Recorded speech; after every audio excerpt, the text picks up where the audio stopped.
Hey everybody, this is Lindsay Parker for Musicians for Fire Relief. I'm here with the man, the myth, the legend, Mr. Marco DeSantis. It's always lovely to chat with you, Marco. I do wish it was under less sad circumstances, though.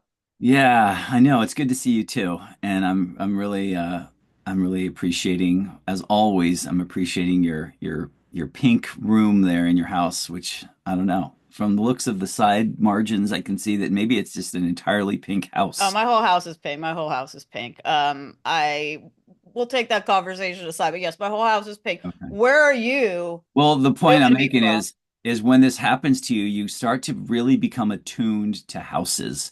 And I'm like, and when I see someone else's living space, I'm like, it makes me really nostalgic for ours that we unfortunately lost last Yeah. month. But it also is in a way kind of soothing because it's like you miss your stuff, but when you see someone else's stuff, you sort of get like a contact high off of it, you know? Aw. Well, And so it's cool.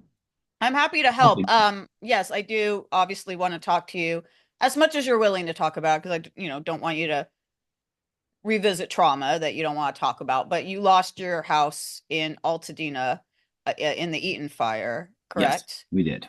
And I'm so sorry to hear that. And I do want to talk about that with you. But since I introduced you so ceremoniously as the man, the myth, the legend, you are in LA. You're beloved in LA. Oh, People who are watching this who maybe don't know, can you do me a little quick elevator pitch resume of all you wear many oh my hats? gosh. Okay, well, I mean, the main reason anybody maybe outside of LA knows me is the guitar player and founding member of a band called Sugar Cult, and we made several records and toured all over the world for years and years and years. So you might know, a song "Bouncing Off the Walls," a song called "Memory." We toured with Green Day, Blink-182. We toured all over the world. So that's the reason most people outside of LA may or may not know me.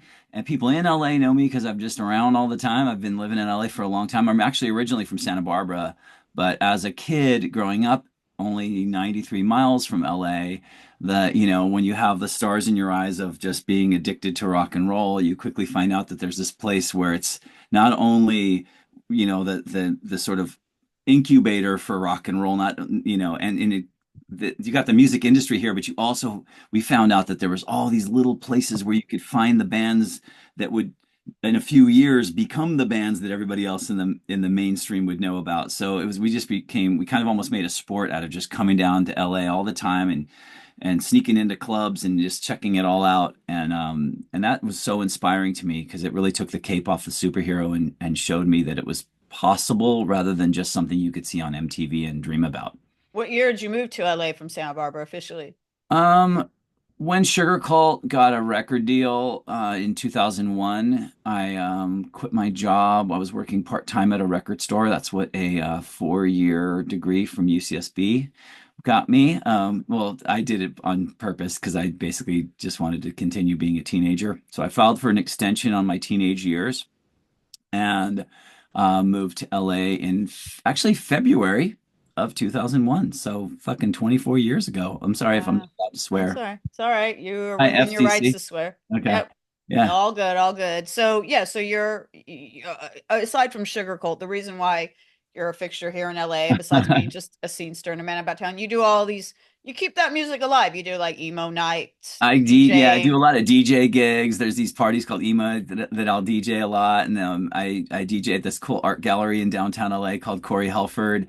And I'm just out there. I try to stay visible out there, and then more behind the scenes, I work with a lot of aspiring artists and songwriters, and do a lot of like artist development and mentoring and kind of career coaching and stuff. And I work with a lot of local music colleges and kind of do stuff like that. So lots of stuff.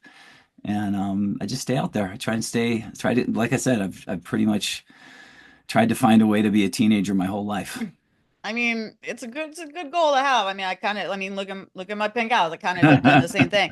So you grew up a little bit. You got a house. You Yes, got a family. I'm not adult averse. It's just I try not to throw out the inner child with the bathwater, Lindsay. I completely Yes. get that, and I think that's a great way to live. And I think that's why, despite all the horrific stuff that you have had to deal with in the past month or so, that you still are exuding so much positivity. But you did eventually grow up a little bit. You got married, you had a family, and you settled in Altadena, which I know was is and was a amazing community that is Yeah. rallying together now. It's an incredible place, and and I've always kept my private life very private. Not that I'm like some big giant star like Dave Grohl or Dua Lipa or something like that. Not that anyone cares what the guitar player Sugar Cult is We doing. all care. Everyone cares, You all obviously. care about Marco DeSantis. I care, But Marco. just as far as having, my, raising our kids in this house, we bought this house, gosh, like right, when Sugar Cult really started to kind of take off. I bought this house. It was the first house I ever bought, and we bought it in, gosh, in 2006. Oh, So wow. we almost lived there for 20 years. We lived there for 18 years, and we had a 1 year old when we moved into that house and had another kid like a couple months later, and so those kids just grew up in that house, and for me on an emotional level, it's like it's not just a house. I mean, a house is just a thing, that structure. I didn't build the house. Someone else bought it and built it like 100 years ago. It's actually this year was the 100-year anniversary of that Oh, house. wow. Kind of interesting, but it for me it was like, as just like I said, as a kid who grew up in a relatively kind of laid back town like Santa Barbara, and then had this kind of absurd, um, dream slash ambition of being in a rock and roll band and making a life of that. That's, most people grow out of that by the time they get to maybe like age 17, and for me, I just was like stubbornly hanging on to it and kept on at it. And so did a I mean, lot. it worked out for you. Worked out for me and a lot of my friends that we grew up together. We were talking about, the Foos earlier. Like my friend who I grew up with and played in a band with it when I was a teenager is Chris from the Foo Fighters. And And he was affected as well by the fires, was he not? yeah, I believe he was affected. Lots of people were, so many musicians. A lot of people in my neighborhood are musicians too. And I'll let them tell their own stories if they want to. Um, but just Lagwagons from Santa Barbara, the Ataris are from Santa Barbara, Toad the Wet Sprocket, Dishwalla. So many bands came from this seemingly really small town that you wouldn't think would be. Anyway, the point I'm making is moving to LA, getting a record deal, going out and touring around the world and having songs on the radio, just basically living the quote unquote dream. Being able to buy a house is such a weird, like, it's something most, you think like, how can I buy, if I buy a house, it means I have to quit music and go get a real job. But to do it through rock and roll is a real point of, something to really feel proud of. And so that house was more than just a house. It was like a monument to my sort of teenage dream that came true, and the accomplishment of being able to have a band and get it off the ground and Oh, make it happen. So that's part of the sadness of it, is it, I mean, obviously it was a functional house and we raised kids in it. We lived in it, and the band is been quiet for years now, but like, it sort of represented that to me just on a personal level. And then, I was always the guy in every one of my bands from when I was like 14. I had my first band. I probably borderline pack rat, but I saved everything. I I had like hate, archive, yeah. you know. Well, it really actually, Margot, broke my heart. I mean, we started this interview with you looking at my house and seeing that I'm a collector as well. But you just recently posted something on Instagram that was like a sort of like not an unboxing video, but a like guide to some of the memorabilia and things you kept, like old pictures of the Muffs and bands and things like that, flyers or whatever. And you had filmed that like right before the fires happened, like the day before or something like Okay. that. Yeah, like literally, so you guys know like what you can order, like a Cameo. So I'm on Cameo. So people order Cameos from me where I'll like give them advice for their, maybe critique their song or give them advice, just life advice, or maybe tell their friend happy birthday or something. And this guy just kind of ordered a Cameo from me and didn't really give me much of a direction. It was kind of just like, just tell him Happy New Year and whatever. And I'm like, okay. And I sort of knew this guy a little bit. So I was like, well, I'm gonna kind of let him into my world, and like as if he was at my house in my studio right now, and just kind of showed him some stuff. And behind that, I kind of riffed on it for extra, like much longer than I would normally do a cameo for, although most of my cameos go pretty long because I get carried away with it. I'm not surprised by that at Yeah, all. yeah, you're like, I could tell. Like, okay. Hey, get people So get their money's worth. That's great. you get your money's worth when you order a cameo from me. So the cameo is going to be pouring in now. Okay. So So what did you get? A big insurance claim? No, I just got all these cameos because I went on Lindsay's show. It was insane. It was like, I'm happy to help. There is you do have a GoFundMe, so I want to we make do sure have a people know that. GoFundMe. But anyway, finish. So you Yeah. did this. So okay. So I did this cameo, and I was basically just like I was showing a bunch of the stuff in my office. I was like, I'm going to use this as a show and tell. And full disclosure, now that it's probably not going to happen. I had just met with a few people about trying. I was trying to think of how can I do a show like a YouTube show or a podcast that would not just be another random dude with a podcast. Like I was like, I want to do it in a way that would be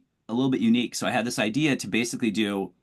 I didn't know if I was going to call it Rock and Roll Show and Tell or Marco's Garage Sale or something like that. Because I had the idea that I have so much stuff, and what I'd like to do is downsize a little bit, but I can't just like, I don't just want to have like someone come and buy all my stuff at once or just like go donate it all. I gave a lot of stuff I loaned a lot of my stuff to the Punk Rock Museum, a lot of Sugar Cult stuff, some Green Day stuff, some NoFX stuff. So at least that stuff's still there. But I had this idea where I was like, I could turn it into a show where I'm just like, hey, this is the water bottle that I got when I went on tour with so and so, and explain the story behind it, and then maybe put it on a companion website and auction it off, maybe for charity or I something. mean, it I kind was of just breaks talking about doing that it this year, breaks my heart to New hear Year's that resolution. to hear you were talking about downsizing, which is a hot thing. There was Marie Kondo, like, if it doesn't spark joy or whatever. But it's an interesting thing because while it's a completely valid thing when someone's gone through something like you did to be like, of course, life is the most important thing, is what I'm trying to say. So yeah, we escape with our lives. At least we have each other. But it might seem shallow to have attachment to things and to be like, oh, things don't matter. And maybe you have had some kind of freeing feeling of, some kind of a life epiphany now that these things that matter to you. But like, it's not the monetary value of things, like, it could be a t-shirt that, you know, wouldn't even fetch much money on eBay, but to you, it's priceless. Like, how have you, Oh, as for someone sure. whose house was basically a rock and roll museum, a punk rock museum in its own right, Yeah. how have you uh mentally dealt with this kind of like un involuntary downsizing that happened when your house was burned? Yeah, it's really hard because it's one thing when you're like, okay, look, because it wasn't just a punk rock museum. It wasn't just like a museum of my stuff. It was also just like I'm such a fan and so interested in all subsets of pop culture. Like even in the 90s when I'd come down to like in the early 90s, I'd come down to shop on Melrose. I would obsessively collect all those like colorful rave flyers that they used to have in all those stores, you know? Yeah. And I never actually, I think I went to one rave in my life and it wasn't like my jam really, but I was just so enamored of like it just seemed like wow, this is such a cool thing. These are going to be like artifacts someday, and I would just save them. And I actually had a whole like wall in my teenage bedroom that was like covered with them just 'cause I thought they looked cool.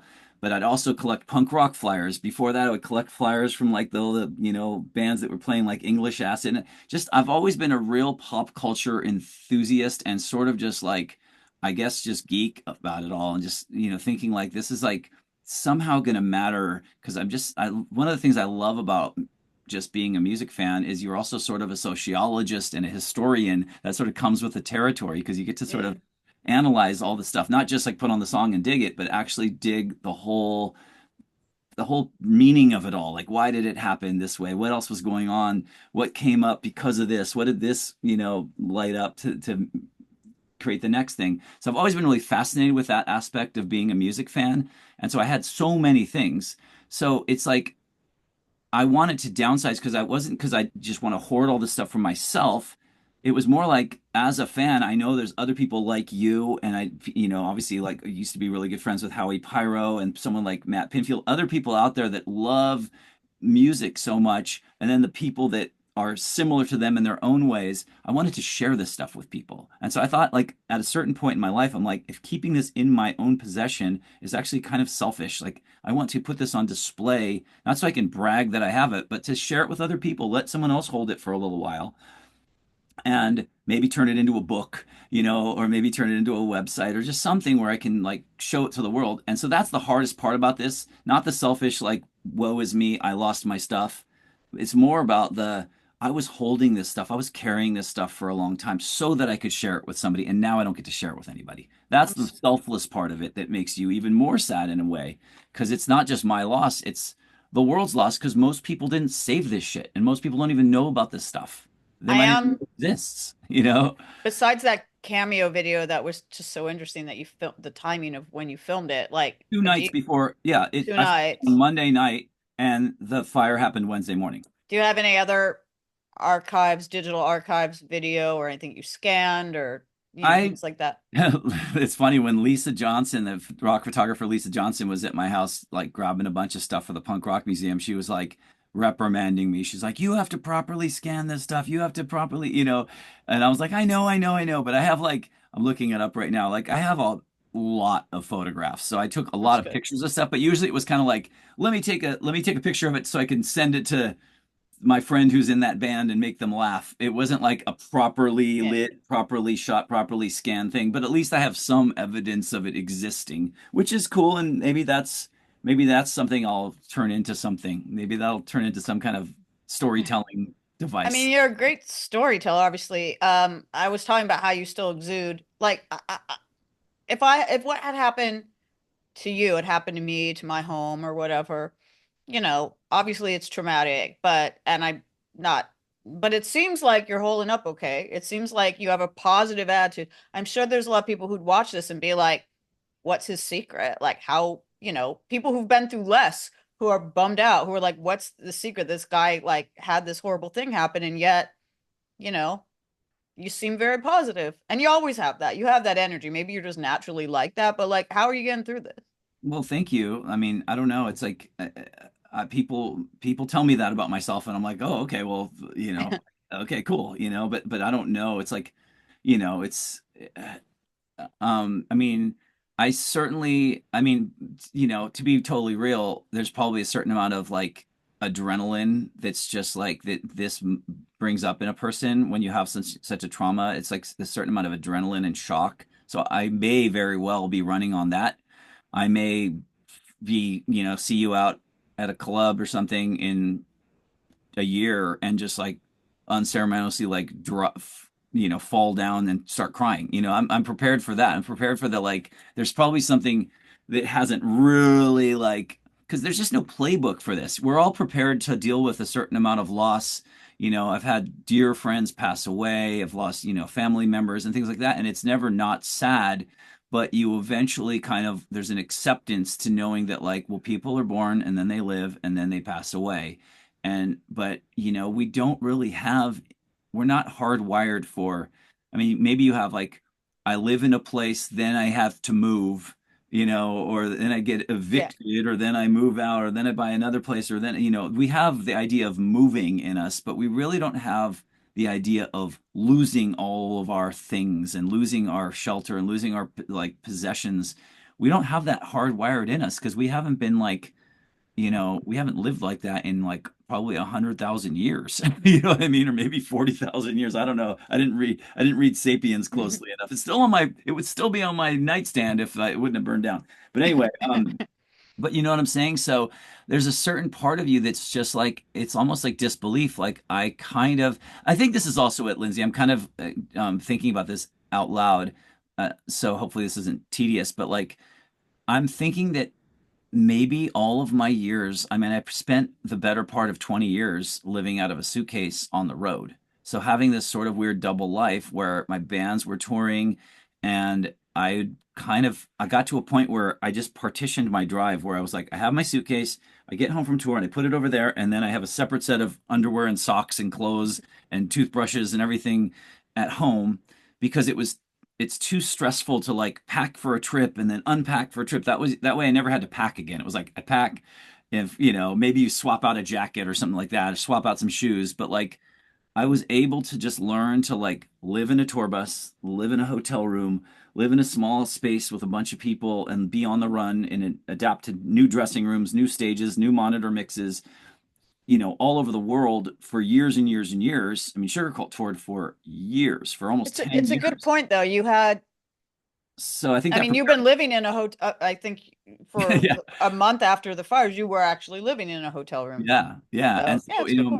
it's a weird way. Like we've now just settled into a rental house, that will be our temporary house for the time being, but and so maybe it's going to hit me now. But like when we were in the hotel, I still felt like maybe I'm on vacation, maybe I'm on tour. Like the Mm, hotel just tells your brain that your home still exists somewhere, but you're just in a little outpost of it. But when I'm moving out of the hotel, I'm realizing, oh my God, all the stuff that I'm bringing with me to the next place is literally everything that I still have, which is wild. Like I only have like two pairs of shoes. You know what I mean? yeah.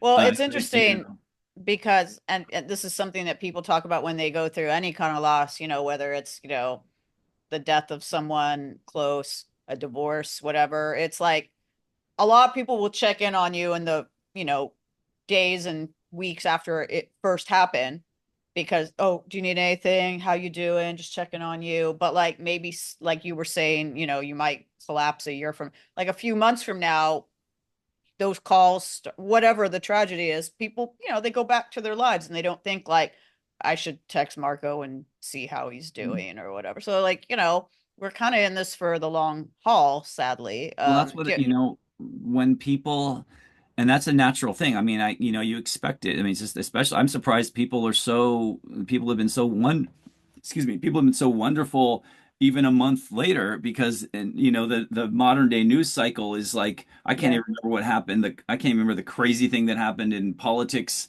3 days ago, let alone 3 weeks ago, let alone, so it's like the modern news cycle is such a just fire hose of just coming at you at full blast of content that it's hard to lock into something. But I am actually like amazed at with this situation, people, close friends, acquaintances, complete strangers, Instagram followers, all these things, foundations have just been like consistent. There's still people who are like putting on benefit events for the fire victims that are like that event's not even planned till March, so this was a really big crater that hit Los Angeles, and I keep saying this maybe to your previous question, how am I getting through this? I keep telling myself and reminding I mean, up until this day, up until a month ago, I knew about two people who ever had a house fire in their life. And now I know like Wow. 35 people, like including like probably five of my dear, dear, dear, close, close, close friends that I've known for years. Like, so it's not just neighbors and like people sort of in passing, but like, and that's crazy. So like, I imagine everybody is connected to this. Everybody knows somebody who's directly or indirectly affected by this. So it's really been incredible to see the outpouring of love and support and generosity and kindness. And I keep saying that this didn't happen to me. This happened to LA, and I happen to live in one of the parts of LA where this happened. Yeah. Well, And let's that I don't know if that makes it easier or to stay positive because you don't have that victim complex like, oh, this happened to me, or you don't have that like, oh, I'm such an idiot, I left the toaster oven on. Like you yeah. have this like, hey, you know what? I just happen to live here and this is what happened. So, Well, let's talk a you little do bit more about the surrender. keeping it positive because, we all know how devastating it was. I love how you're talking about how everyone's been rallying. Obviously, there were, like, as you mentioned, there's a lot of musicians in Altadena. There's Altadena musicians. We're interviewing some of the people from them as well. But like, I mean, like Green Day did a benefit and brought you up on state your old buddy's Green Day as the Yeah. cover up. Tell me about that. Like Green Day, I don't even think the fire had been maybe it'd been a week maybe later, and you Yeah, I got mean and the fire was barely out, and all these artists rallied together and put together that thing, Fire Aid, and I think a lot of the artists were maybe they were, had plans to come to LA because it was kind of close to the Grammys, and so it's almost like the way that if you ever watched that incredible We Are the World documentary that was out on Netflix like a year ago or whatever, like he happened to be able to rally all those people because they were all in town for an award ceremony. hmm It was sort of like that, like because of the Grammys maybe, or because of just so many people, so many artists live in LA, so many artists, are directly from this community. I know like the guys in Dawes hmm had all, they all had houses in Altadena and all of them lost their houses. Billie Eilish, who's, from Highland Park, but that's just like a hop, skip, and a jump from, from Altadena. Well, So her publicist home, the publicist she's had since the beginning, who lives in Altadena, lost her home. oh, okay, cool. Yeah. Alexandra Baker. She's Oh, posted a lot of things on Instagram. I'm not like okay. saying anything that isn't public knowledge. No, no, no. Yeah, no. I know But yeah, another big publicist. He's the publicist for like The Weeknd, and Daft yeah. Punk is a friend of ours, and she lives in Altadena. She lost her house. Hmm. And, it's just there's so many people in the music business that were there. So I think it really extended to so many people in music. Like Green Day were saying when they came and did Fire Aid, and I mean they had every Green Day's from the Bay Area, They could have easily gone, hey man, oh, I feel so bad for you guys, but you know what? We're all the way. They had a gig in South Africa and I think somewhere in the Middle East. And then they had like literally like 10 days off before they went to now they're currently like in like China and Malaysia and all these places and over there. And they had this little tiny chance to come home and catch their breath. And they took that time and went and not only did Fire Aid, but then they also their cover band. The guys in Green Day have a side project called the Cover Ups. They're super fun. They played the show at the Troubadour and gave all the money to Altadena Boys and Altadena Girls, which is like a teen run fund to help fire victims and like mental health resources and all that kind of stuff, which is amazing. And so I heard they were doing that, and I got in touch with them, and then they, I thought they were going to just invite me to the show, and they were like, here's a list of 20 songs, pick pick a couple that you might be comfortable with. And I was like freaking out because I mean we toured with them 20 years ago. Sugar Cult opened for them on the American Idiot tour. Oh wow. You always kept like we never wanted to be the Punishers, so I always like know those guys, but I'm not just like wasting their time and cocking them all the time. I try to keep my respectful distance, so I just don't want to be that guy. But like, Right. um, but they're just such sweethearts. They're so humble and down to earth, and um, and anyway, so they, I was nervous. I was like, I got to pick like easy like Ramon songs because I don't have a guitar anymore. We were staying Oh wait, all of your. all of my gear was gone. I didn't have even a chance to evacuate. I didn't have to take anything. Oh It's man. yeah. Um, so yeah, I know. And my Ramones record that was signed by every Ramone who's now all dead, so I'll never get that back. But anyways, I got to have it for a long time. It was awesome. I have the memory of it. I'm okay. It's like it's gonna be okay. And you got to honor that by doing a Ramon But then I song. got to honor There. that by doing a Ramones song. I did Rockaway Beach, but we were literally at this hotel, and the hotel had these like decorative guitars hanging on the wall of the hotel bar. And I went down there at like 2 in the morning and like pulled one off the thing, and I broke a string on it right away. And I never break strings.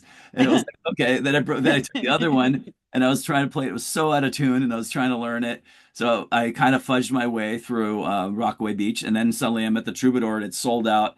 And they're like, "We're gonna bring Marco up." And I just come up there and Billy Joe takes his guitar off and hands it to me. And next thing you know, Aw. I played the Ramon song with him. So that was super fun. I mean, also it was like, aside from the fact that it felt really good to participate in something that was helping fire victims, Billy Joe was like, "Do you want to?" He gave me a chance to talk on the mic and like sort of say my thing, which was really helpful. Mm. And then just playing a song, even though it's like a 2 minute song, it's just like that just like was so like therapeutic.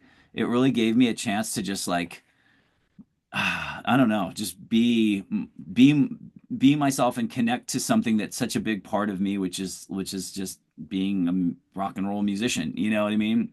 Which is you realize in that moment you're like someone else can hand you a guitar and you can get on stage with some people and play a song and it's you just feel like things are going to be okay. And then, since you mentioned the Grammys, it was the Grammys that week. I saw you at the Grammys. Oh yeah, and then You we went to crashed the the red Grammys.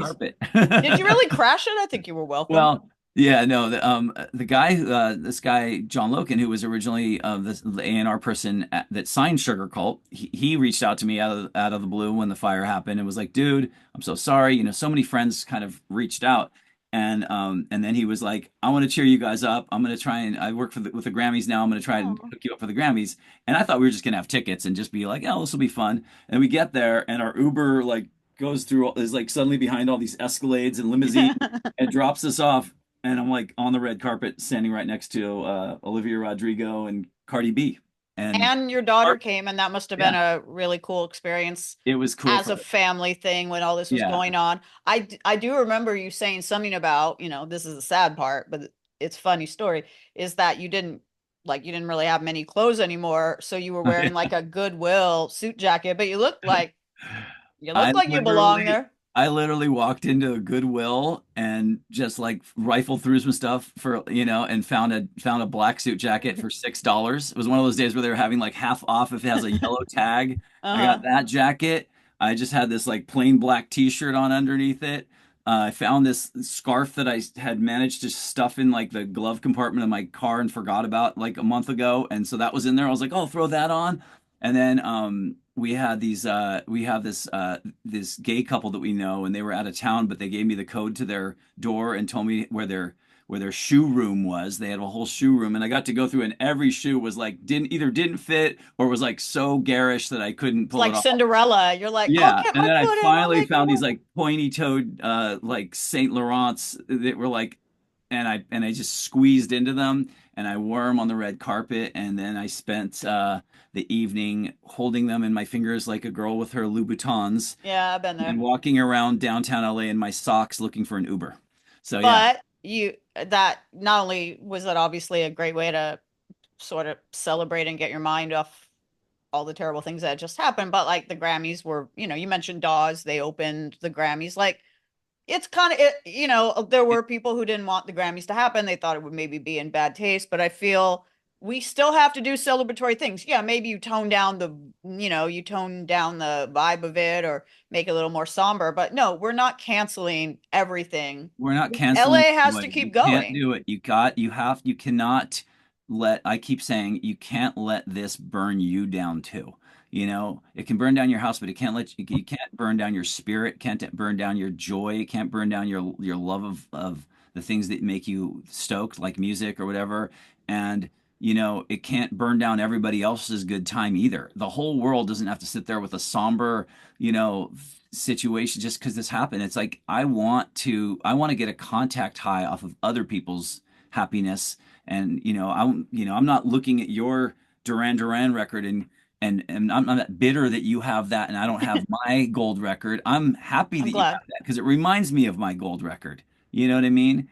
And that's the way we have to. I think this is really in might be sounding a little too like woo woo kumbaya California guy here, but like, I really think that in a weird way, there's going to be somehow there's going to be some kind of a net positive because the people this happened to are going to open up parts of themselves and their parts of their minds and their outlooks on life that they would never have volunteered for and possibly never had access to had this not happened. And the people who this didn't happen to are possibly going to reappraise some of the things they maybe take for granted or and Absolutely. you know what I mean, and you spend all your time doing something you hate so that you can afford something that you want. And it's like, why don't you spend more time doing something you want and just need a little bit less because it could all be taken from you overnight like it happened, like, so it's like I'm glad like the things I lost were, like you said before, like they're very valuable to me, but it's not like I bought it on eBay for a lot of money. I got it for free, but now it's worth a lot of money on eBay because I got it a long time ago and saved it. So it's like maybe just the like materialistic quest to obtain toys and status symbols and stuff needs to maybe go a little bit further down the to-do list and more about like build. I mean, what's carried me through this are my friendships and like memories and like I'm not going, oh man, such a bummer that I don't have that pair of boots again. I'm going, it's such a rad thing that I have a picture of me wearing those boots from when I did have them, and now I'll go get some different boots. Or go Just visit your me. neighbor's Or closet go and visit my squeeze your neighbor's closet and get some, I Gucci's, I So it's do just it, like yeah. maybe I'm just changing the way you change the way you look at things, and I think that maybe this will be, we say it's like the fertilizer that will grow something maybe beautiful in the future. We're gonna rebuild our house. Everyone and most people I know in Altadena in our neighborhood are planning on rebuilding, and it won't be the same as it was before, but nothing in life is ever going to be the same as it was before. You have to kind of move forward and embrace the future, I guess. Yeah, very, very wise words. And I hope everything you're saying about how this will like spark a wave of positivity comes through. I actually think it already is. I mean, we're doing Musicians for Fire Relief, all these people donating their time or auction items or Yeah, whatever awesome that you're doing for that. this. And there's all sorts of other benefits happening. Like, yeah, you're seeing it. And you donated so much time to chat with me when you obviously have a lot going No way. on. This is awesome distraction from Okay. I was just on the phone with my insurance adjuster before this. This is amazing. But Thane, by the way, get insurance. Get renter's insurance, get homeowner's insurance. Thank God we had insurance because I would just so many people, maybe didn't have insurance and it's just one of those things you set it and forget it and just don't worry about it and just pretend it's part of your rent or pretend it's part of your mortgage, you know? Because it's like it's like a seatbelt or a condom. You know what I mean? You don't need it until you do. Yep. Okay. So that's my words of wisdom for you kids out there. I mean, Uh, you had lots of words of wisdom, but if that was the only thing people take away from this right. amazing and inspiring interview, like, Yeah. yeah, do that. Yeah. No, the Grammys. Back to the Grammys real quick though. I thought the Grammys was really I thought it was really good. And I thought the fire made it kind of more meaningful because instead of them just kind of doing the usual thing where they're up there and just kind of trying to get the Instagram moment or the viral moment, I felt like it really brought everybody. It just sort of evened everybody out and it made it really kind of real. It felt like one of the most like genuine Grammy experiences I mean, it's not like I've gone to the Grammys a million times, but I've watched it or fast forwarded through most of it and like and I thought it was really good. It felt like a good moment and with all the stuff that's going on in the world right now, this fire in a way for at least for us in Los Angeles, it's been a way to sort of like shrink the universe and get a little bit more inside ourselves and not to be self-centered or self-absorbed, but instead of like worrying about the whole fate of humanity and the entire planet and all these things, which are important things we shouldn't take our eyes off of. But it's like it's kind of given us this thing of like, okay, what there's so much we can't control. What can we control? And I think that might be the feeling of 2025 is like, let's all go inside ourselves and like work and build ourselves from the inside out, individually and collectively as groups of friends and like micro communities, like go out and see rad little shows by smaller bands that are playing at Zebulon or Permanent Record Roadhouse. Don't Mhm. just go to the big giant shows. Go to the giant shows too, but don't forget about like I always say, think globally, act locally. Like really kind of get local right now. And LA feels like a local community again after this happened. It doesn't Yeah, and feel just like the LA everyone always talks about, like, oh, whatever, LA. It that's what I was literally about to feels say like is a that there fucking are these, community. Yeah. yeah, that's what literally I was about to say as the final thought is, yeah, there's a lot of people that hate on LA, which I always get very upset about because it's unjustified. And I'm also from here. I grew up here. I have roots here. But this idea that, it's a shallow place or whatever. But I think all the rallying, not just that we've seen, obviously all the rallying we've seen within LA has shown that's not true. But I've also been really pleased to see things like you mentioned the Grammys, where people from around the world and around the country are like, we love you, LA, instead of being like, oh, you rich Beverly Hills people, we don't, you Malibu people, we don't care. There's been a real like nice um lot of affection for Los Angeles within the city and outside the city, and that is a Yeah. lot. That's nice to see. And this happened to all of us, and it reminds the world that this can happen to anybody, so it's like to have that empathy.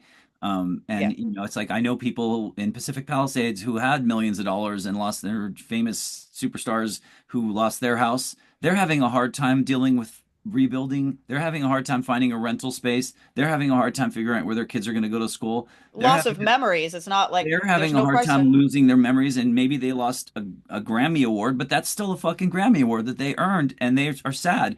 I know people who have next to nothing who also lost their places, people who were renting a room in someone's backyard and they lost their place too. This is no less sad.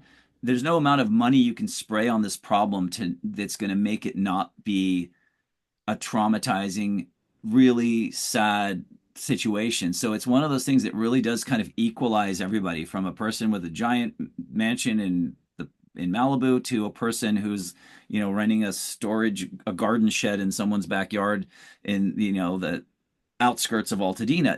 This happened to everybody, and at the end of the day, your home is your home, no matter if you're renting, if you're sleeping on your friend's couch, and that's where you can feel safe in the world, or if you own a house. It's like a home is a home, and if you lose your home, it's devastating. Well, I don't want to end on that sad note, so Oh I'll man, make it. you got all sad and No, emo on us. it's been a very positive interview overall. Of course, we're going to talk about things that are devastating because, like, it Yeah, is. But I'm happy. First of all, thank you for taking the time to do this, and I'm happy to distract you. So, you're welcome. yeah, I appreciate. Uh, I'm glad you're rebuilding your home, and I'm glad you're keeping a positive attitude. And I think a lot of people who watch this interview will, whether they're in the similar shoes to you or not, will derive a lot of inspiration from it. Yeah, I hope so. And anyone who wants to, you can reach out to me because we can all sort of hold each other up. I would say like when people are offering me help right now, whether they're hey, do you have a GoFundMe or what's going on? How can we help? One of the things I've been telling people is, you know how you can help? Just send us, keep us in your thoughts and maybe set a reminder to check in with us in 2 months, in a year, because that's like you said earlier. I think that was really profound. It's like that's when it's going to probably get the hardest is when this is not in the national conversation like it is right now. Right now, it's like you almost feel like, hey, I'm a trauma celebrity. Check me out. Everyone's talking about this fire, and I lost my house too. But there's going to be a time where it comes where that dies down, and we're just a bunch of basically people who like lost our houses and are now haggling with contractors and insurance companies and all that kind of stuff. The romance and the reality. There's no real romance in it, but this is the part where the adrenaline is still coursing through our veins, and we can sort of I imagine what's coming next is this. But I do know another person that we have in common, that guy, Butch Walker, He's going to be part of this as well. well, he lost his house, like Yeah. he lost his house before it was cool to lose his house. Like he lost his house in Malibu years Yeah. ago Uh-huh. and then lost it I again. lost it again. Yeah, And he's going to be part of Musicians for Fire Relief. uh, He's going to be performing for us and talking about that experience because obviously, yeah, but he keeps going, you but know. he's such a positive guy. And I was talking to our a mutual friend that we have, and he's like, I know this is a tough sell, but honestly, and he's like, which will probably tell you this too. In the end, it was probably one of the best things that ever happened to him in his life. It became him. He became an entirely better version of himself.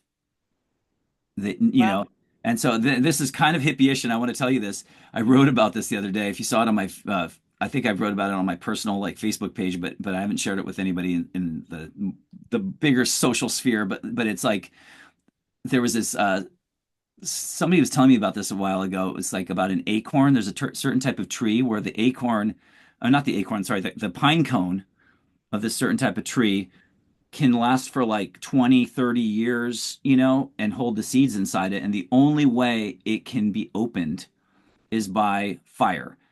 So you can't heat it up. It can't be a really hot day. It has to be fire. And that's what's the enemy of wood? Fire. So it's kind of a weird thing to think that in order for this specific tree to be able to grow new trees, it needs to have fire exposed to it so that the pine cone can release the seeds so that these things can happen. So in a weird way, that's what I've been kind of going with, that metaphor of like, this was not something any of us would have ever willingly signed up for, but because it happened to us, we can find a way to maybe reframe it that, maybe it happened for us in a really weird way. Maybe there's something we can learn about what, our attachment to things or our ability to be resilient that we didn't know we had in us.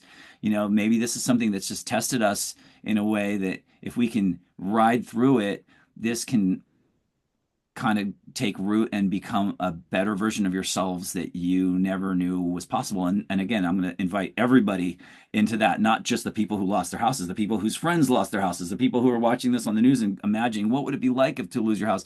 It doesn't have to necessarily happen to you for you to be able to derive some kind of a lesson out of it. So that's something Yep. I really want to share with everybody too. Marco DeSantis, everyone, the man, the myth, the legend, the Sugar Cult co-founder, the emo night DJ, and now Blabbermouth. motivational speaker. This is like a TED Talk. The motor mouth. How about No, but it was all good. It was like a motivational speaker TED Talk thing. So again, Well, thank you for everything. I will check in with you in 2 months, but we'll talk yeah, before that. But awesome. thank you for all, Yeah. yeah, just your positivity, your Yeah, and advice. if you want to tell people, if you want to, link people to my Instagram, that's probably the best way to find me in case you want to, say hi, ask me a question, find, I have a bunch of links to stuff I'm doing, publicly, like DJ gigs or Sugar Cult kinds of related things. And then of course like fire stuff because there's the GoFundMe, and then Fat Mike from NoFX made a NoFX exclusive NoFX shirt to raise money for me and a couple of the other people from the Oh, punk wow. rock community that Very cool. were affected. And yeah, people have just been really cool. So yeah. Well, you're the coolest. So thank you again. And yeah, I don't know what to say. Stay strong, hang in there. It seems very trite to say things like that, but keep doing what you're doing, I guess. Yeah, we'll figure it out. So yeah, let's go. Thanks, Margot. All right, take care. Thank you.